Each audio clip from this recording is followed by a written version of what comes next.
النهارده كان اول يوم في السنه الدراسيه الجديده. كل سنه وحضراتكم طيبين. إيه، كل سنة وحضرتك طيبة. هو رمضان جه؟ بناتي بقى كان بقالهم كام يوم يزنوا عليا بانهم عاوزين اللانش بوكس بتاع اول يوم يكون مختلف. اصل شايفه ممبار واحنا بنعملوش غير في رمضان.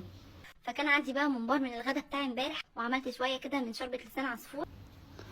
لسان عصفور وممبار هما بيلعبوا بي وتريف في المدرسة؟